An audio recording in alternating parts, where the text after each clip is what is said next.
Yesterday courier private limited. Domestic international cargo உங்கள் இல்லம் தேடி வந்து கொரியர் புக்கிங் டெலிவரி செய்து தரப்படும். மக்களின் வாழ்வுரிமைகளை மீட்பதற்கும் வாழ்வாதாரங்களை பாதுகாப்பதற்கும் போராட வேண்டும், முழுமையாக அர்ப்பணிக்க வேண்டும். மக்களோடு மக்களாக இருந்து அவர்களை அரசியல்படுத்த வேண்டும். ஆதிக்க சக்திகளையும் அதிகார வர்க்கத்தினரையும் எதிர்த்து துணிந்து களமாட வேண்டும். அதுதான் உண்மையான பொது வாழ்க்கை, அரசியல் தொண்டு. அந்த செய்தியை உணர்த்தக்கூடிய, இளைய தலைமுறைக்கு எடுத்துச் சொல்லக்கூடிய ஒரு மகத்தான உண்மை வரலாறு தான் வீர வணக்கம் என்கிற இந்த திரைப்படம். இதனை விடுதலை சிறுத்தைகள் உள்ளிட்ட அனைத்து ஜனநாயக சக்திகளும் வரவேற்க வேண்டும். இதனை வெற்றி பெறச் செய்ய வேண்டும், வணிக ரீதியாக வெற்றி பெறச் செய்ய வேண்டும் என்று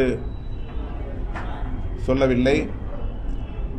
இதனை கருத்தியல் ரீதியாக வெற்றி பெறச் செய்ய வேண்டும், வெகு மக்களிடத்திலே கொண்டு போய் சேர்க்க வேண்டும், இளைய தலைமுறையினரிடத்திலே கொண்டு போய் சேர்க்க வேண்டும். இப்படித்தான் பொது வாழ்க்கையில் ஒவ்வொருவரும் தன்னை ஒப்படைத்துக் கொள்ள வேண்டும் என்கிற செய்தி மக்களுக்கு போய் சேர வேண்டும். அப்படிப்பட்ட ஒரு திரைப்படத்தை, வரலாற்று முக்கியத்துவம் வாய்ந்த திரைப்படத்தை அனில் வி நாகேந்திரன் அவர்கள் தமிழ் மற்றும் மலையாளம் ஆகிய இரு சமூகங்களை சார்ந்த மக்களுக்கு கொடையளித்திருக்கிறார். அனில் வி நாகேந்திரன் அவர்களுக்கு என்னுடைய வாழ்த்துக்களையும் பாராட்டுகளையும் தெரிவித்துக் கொள்கிறேன். இந்த படத்தில் மிகச்சிறப்பாக நடித்திருக்கிற சமுத்திரக்கனி, பரத் மற்றும் ரித்தேஷ், சுரவிலட்சுமி, 94 வயதிலே கிருஷ்ணபிள்ளையின் காதலியாக, ஒரு போராளியின் காதலியாக நடித்திருக்கிறார். அவருடைய அர்ப்பணிப்பு மகத்தானது என்பதை இந்த திரைப்படம் நமக்கு உணர்த்துகிறது. இது காலத்தின் தேவை, வரலாற்றின் தேவை. இந்த திரைப்படத்தை அனைத்து தரப்பாரும் வரவேற்று வெற்றி பெறச் செய்ய வேண்டும் என்று வேண்டுகோள் விடுக்கிறேன். மலையாள சினிமாவில் அரசியல் சமூக கருத்துக்கள் அவங்களுடைய இதெல்லாம் படமாக இருக்குது. நாராயணகுரு படமாக இருக்குது, பெரிய முக்கிய அம்பேத்கர் நினைச்சார்.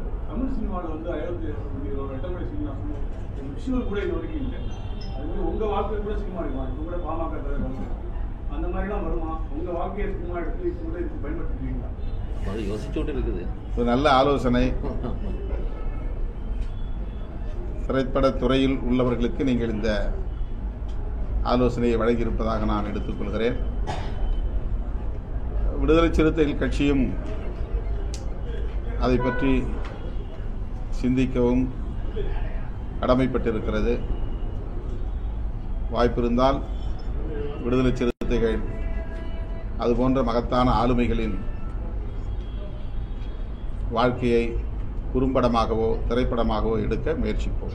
உங்கள் வாழ்க்கை சினிமாவாக இருக்குதா? உங்களோட ஆரம்ப கால வாழ்க்கை போராட்டங்கள் நீங்கள் நடந்தது எல்லாம் யாரை ஹீரோஸ் எடுத்தால் நல்லா இருக்கும்? அவரை தான் எடுக்கலாம். அவர் நாம் உயிரோடு இருக்கும்போது நாமளே தான் ஹீரோ. வணிக நோக்கில் எடுக்கப்படுகிற திரைப்படங்களில் வன்முறை என்பது ஒரு உத்தியாக இருக்கிறது. காதல், டூயட் என்பதைப் போல வயலன்ஸ், பெரிய அளவில் கதாநாயகன் வில்லன்களோடு மோதுகிற காட்சிகள், இரத்த களரிகள், இவையெல்லாம் இளைஞர்களை ஈர்க்கும் என்கிற அடிப்படையில் வலிந்து திணிக்கப்படுவதாக நான் பார்க்கிறேன். அப்படி மக்கள் எதிர்பார்க்கிறார்கள் என்று சொல்ல முடியாது. இது திரைப்படத்துறையில் இருப்பவர்கள் மக்கள் மீது திணிப்பதாகத்தான் நான் உணர்கிறேனே தவிர மக்களுடைய எதிர்பார்ப்பது அல்ல. இப்போ வீர வணக்கம் போராட்டங்களை, அடக்குமுறைகளை காட்சியாக்கி இருக்கிறார்கள். அதிலும் வன்முறை இருக்கிறது. ஆனால் அது வலிந்து திணிக்கப்பட்டதல்ல, நடந்தது, வரலாற்றில் நிகழ்ந்தவை. அதை காட்டுவதற்காகத்தான் அந்த காட்சிகள் இருக்கின்றன. ஆகவே இதுபோன்ற காட்சிகள் நடந்தவை இனி நடக்கக்கூடாது என்கிற அடிப்படையில்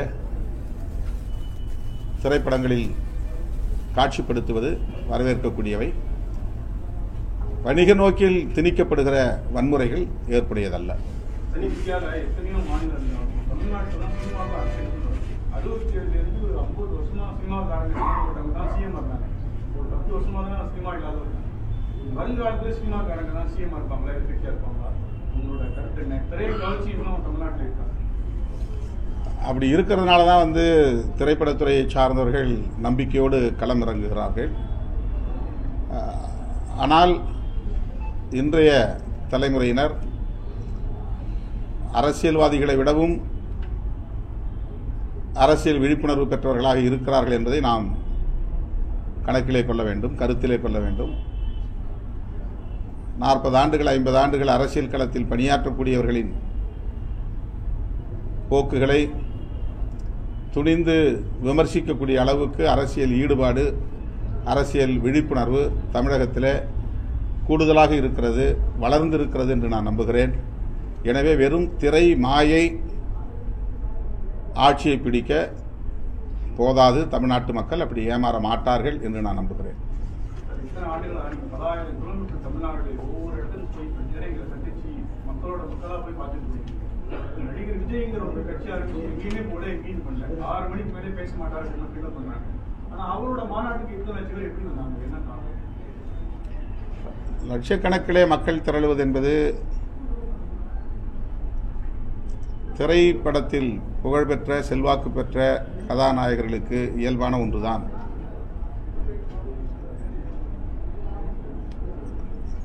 ஆந்திராவிலே சிரஞ்சீவி, பவன் கல்யாண், அதைப்போல தமிழகத்திலே பல தலைவர்கள் இன்றைக்கு நாம் விஜயகாந்த் உட்பட விஜய் வரையிலும் பார்க்கிறோம். ஆனால் அவர்களால் கடைசி வரையில் தாக்கு பிடித்து நிற்க முடிகிறதா என்ற கேள்வி எழுகிறது. ரசிக பட்டாளம் என்பது வேறு, அரசியல் விழிப்புணர்வு பெற்ற களப்பணியாளர்கள் என்பது வேறு. சில லட்சம் பேர் போதாது ஆட்சியை கைப்பற்றுவதற்கு. 5 லட்சத்திலிருந்து 10 லட்சம் பேர் ஒரு இடத்திலே திரண்டால் உங்களுக்கு பிரமிப்பை உருவாக்கும். ஆனால் அது ஆட்சிக்கு பயன்படாது. அதை வைத்து நாம் ஆட்சி மாற்றமே நிகழ்ந்துவிடும் என்று சொல்ல முடியாது. கட்சி தொடங்கி இத்தனை ஆண்டுகள் கடந்த நிலையில் 2 மாநில மாநாடுகளை நடத்தியிருக்கிறார்கள். 1வது மாநாடு 2வது மாநாடு என்றுதான் அதற்கு பெயர் சூட்ட முடிந்ததை தவிர கருத்தியல் சார்ந்து அந்த மாநாட்டுக்கு பெயர் சூட்ட முடியவில்லை. அதில் ஒரு ஐடியாலஜிக்கல் கான்செப்ட் இல்லை. நாங்கள் மாநாடு நடத்துகிறோம்னா வெல்லும் ஜனநாயகம் மாநாடு, அதில் ஒரு கான்செப்ட் இருக்கு. தேசம் காப்போம் மாநாடு, அதில் ஒரு கான்செப்ட் இருக்கு. மது ஒழிப்பு மாநாடு, அதில் ஒரு கருத்தியல் இருக்கு. அரசமைப்பு சட்டத்தை காப்போம் அப்படின்னு ஒரு பெயர் சொல்லி அதில் ஒரு மாநாடு போடுறோம். அந்த மாதிரி மாநாட்டுக்கு 1வது மாநாடு 2வது மாநாடு 3வது மாநாடு போடுறாங்கனாலே ஐடியாலஜிக்கலாக அவங்களால பொருத்தி பார்க்க முடியல. இந்த conference for what purpose, ideological பொருத்தப்பாடுங்கிறது இல்லை. அதில் 3 மணி நேரமோ 4 மணி நேரமோ நிகழ்ச்சி நடந்தது. வெறும் கூச்சல், வெற்று சவடால்கள், விஜய் மாநாடு என்றுதான் சொல்ல வேண்டிய நிலை இருக்கிறது. அதில் அதிகபட்சமாக ஆட்சியை கைப்பற்றுவோம் என்கிற ஒரு வேட்கை தெரிகிறது. அதனால் திமுகவை வீழ்த்துவோம் என்கிற வெறுப்பு வெளிப்படுகிறது. மற்றபடி அதில் அரைத்த புளித்தமாவே அரைக்கிற ஒரு மாநாடாகத்தான் அது முடிந்ததை தவிர, போன மாநாட்டில் சொன்னது ரைட், இந்த மாநாட்டில் அடுத்த ஒரு டெவலப்மெண்ட் இருக்கணும், நாங்கள் என்ன செய்ய போகிறோம் அப்படிங்கிறது இருக்கணும். அல்லது இன்னைக்கு நடந்து கொண்டிருக்கிற நடப்பு அரசியல் குறித்து, இன்னைக்கு SIR ஒரு பர்னிங் இஷ்யூ, அதை பற்றி எதுவும் ஒரு பேசலை. ஸ்பெஷல் இன்டென்சிவ் ரிவிஷன் பீகாரில் யாத்ரா போயிட்டு இருக்கிறார். நாடு தழுவிய பிரச்சனை, ஒரு செஷனே நடக்கலை இந்த பிரச்சனைக்காக. அடுத்து 3 சட்டங்கள் 30 நாள் உள்ளே இருந்தால் போதும் அவங்க பதவியை பறிச்சிட முடியும்னு ஒரு சட்டம் வந்திருக்கு. அது அது அது தொடர்பாக 3 சட்டங்கள் வந்திருக்கு. இந்த சட்டங்கள் பற்றி அவங்களுடைய நிலைப்பாடு என்ன சொல்லலை. தமிழ்நாட்டில் தூய்மை பணியாளர்கள் பிரச்சனை இப்போ பெரிய அளவில் விவாதிக்கப்பட்டது. அதை பற்றி அந்த கருத்தும் இல்லை. தமிழ்நாடு உட்பட இந்தியா முழுவதும் ஆணவ கொலைகள் அதிகரித்து கொண்டிருக்கின்றன, ஹானர் கில்லிங்ஸ். அதை பற்றி அவங்க நிலைப்பாடு என்ன தெரியல. பெரியார் என்ன சொன்னார், அதை சார்ந்த எந்த பேச்சும் இல்லை. அம்பேத்கர் எதற்காக பாடுபட்டார், அதை சார்ந்த எந்த கருத்தும் இல்லை. வெறும் திமுக வெறுப்பு, ஆட்சி அதிகாரம் என்கிற நிலையில் தான் ஒரு மாநாடு நடந்து முடிந்திருக்கிறது. எனவே அவங்க ஐடியாலஜிகளோட இன்னும் சிங்க்ரனைஸ் ஆகல.